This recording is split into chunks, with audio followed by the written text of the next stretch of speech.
Hey, my name is Melvin, and advertising causes need therapy.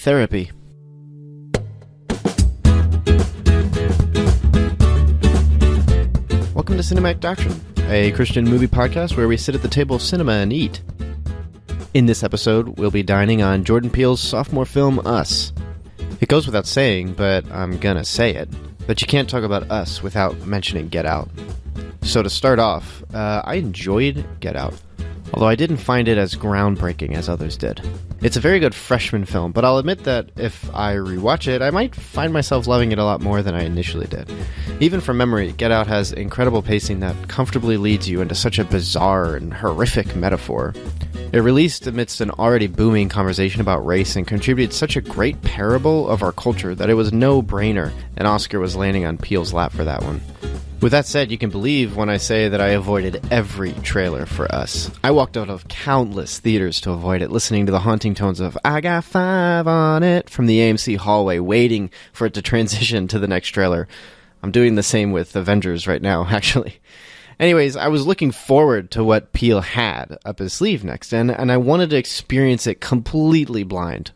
So before I get into it, what is Us?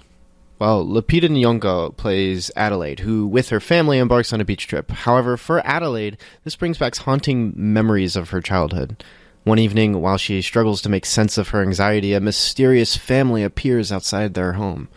Despite her husband's efforts, played by Winston Duke, the family scatters and breaks into the vacation home donned with golden scissors and red suits. Yet the worst thing they sport is their same likeness. Doppelgangers have come to play. This movie is rated R for violence, terror, and language.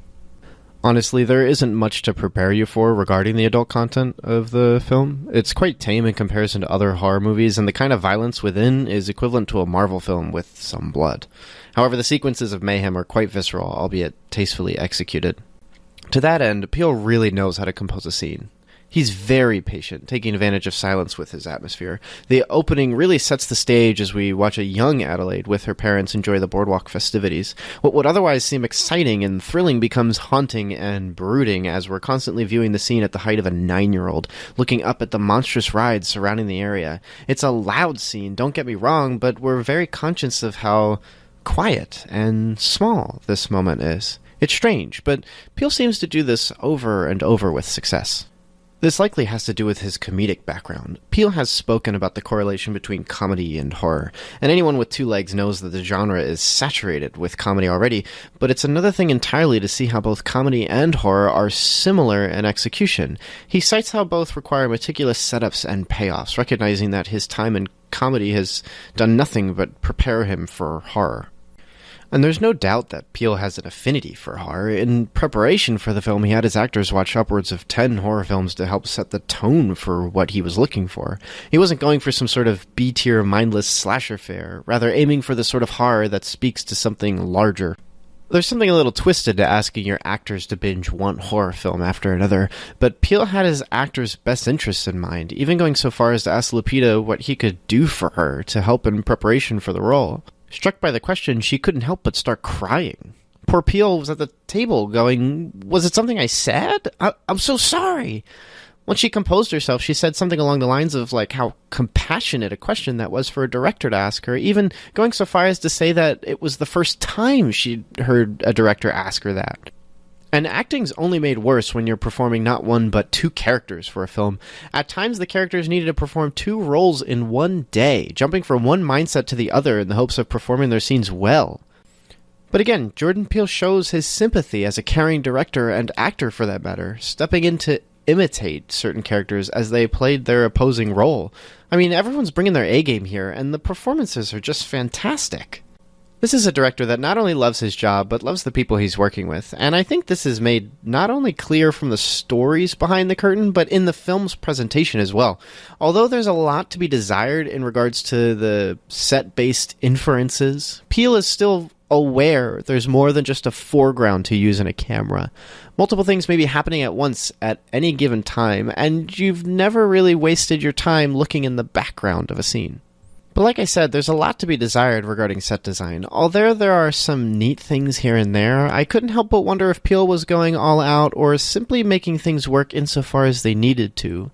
There were specific choices he had for certain scenes, but even on my second watch of the film, there wasn't much else to infer from the scenery other than what Peele is directly emphasizing.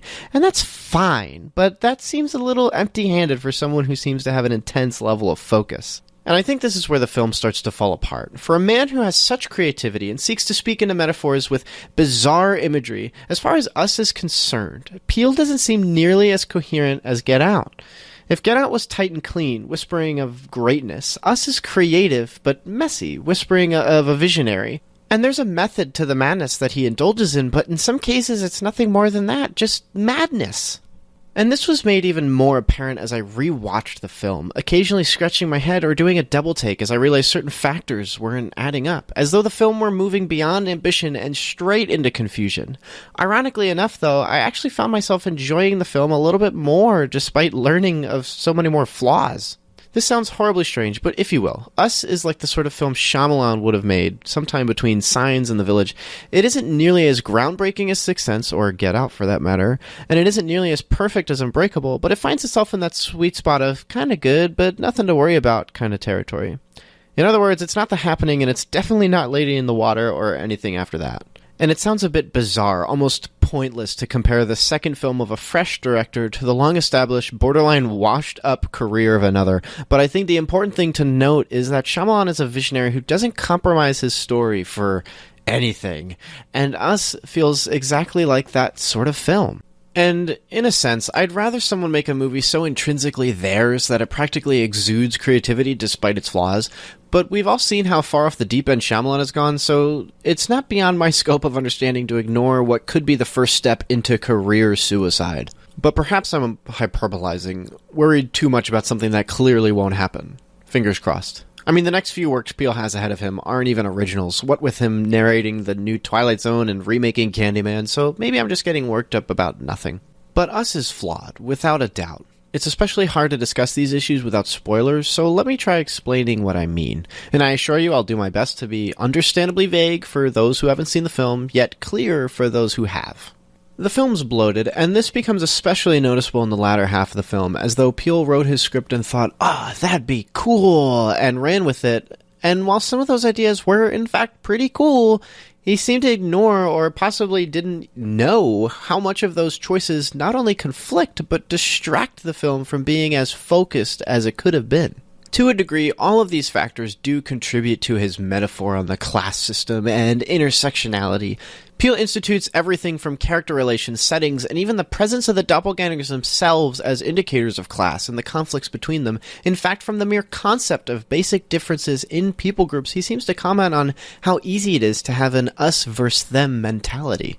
I mean, goodness, I could make a list right now. You versus me, him versus her, wife versus husband, parents versus kids, employee versus employer, north versus south, conservative versus liberal, rich versus poor, blacks versus whites, Christian versus non-Christian.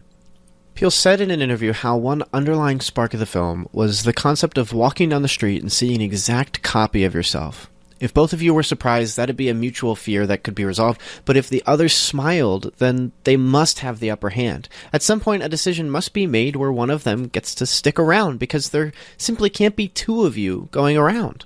Interesting, then, that Peele chooses the idea of doppelgangers to commentate on the class system. He seems to recognize the instilled differences through class, yet the overarching commonality of being Americans, as though the title isn't just called Us because the doppelgangers are the same as the characters, but it's US for United States. But to go one step further, and in a more important sense, we're all made in the image of God, born as his creation, and that should be the first thing we look at when regarding how to respect and love one another. Everything else that differentiates us isn't some sort of separating factor, but simply traits that help to diversify us. How quick, then, we become filled with rage at the success of another, or jealous for the gifts they may receive. How smug we are to watch those less fortunate than us commit acts of atrocity and say, well, of course they would do that, they lived in that neighborhood. Or even worse yet, the uncaring, growing callousness we show to atrocities targeting what we may deem the opposition, when we should be filled with anguish over that.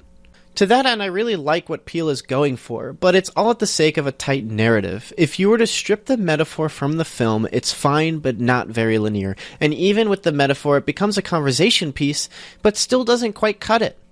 And I think that's why, despite the flaws, I kinda like the film. There's a lot to take apart despite how many places the story takes a beating while Peele contemplates the destructive nature of a divisive, jealous culture. And while it doesn't have the intense cultural relevance Get Out had upon release, Us is in theaters amidst the college admissions scandal, and if that doesn't feed a class-based conflict, I don't know what does. Again, I quite like the film, and the first time I watched it, I was in it. I'm like leaning forward and gyrating in my seat with anxiety. Not because I was scared, because the film isn't necessarily frightening, but because it's so well executed in its tension that I couldn't wait to see what happens next. But there were cracks, and I had to see it a second time to better understand why the film wasn't sitting well. So I did, and while I appreciated and enjoyed the film more that time around, it was very clear where the faults were coming from. But enough about what I think. What do you think? Let me know in an email, Facebook comment, or snail mail if you can find my address. And if you can find my address, that's really scary, so please just email me instead. If you'd like to see my rating for the film, check out my Letterboxd at Paraturtle. And if you want to check out some of my writing and tear my stories a new one, check me out on Wattpad at the same handle at Paraturtle. Also, CD has a Facebook page. Search for Cinematic Doctrine and you should find it really quick. All of this will be available in the description if you need it. Next week, we'll be covering Nacho Vigalando's Colossal. Until then, stay cool.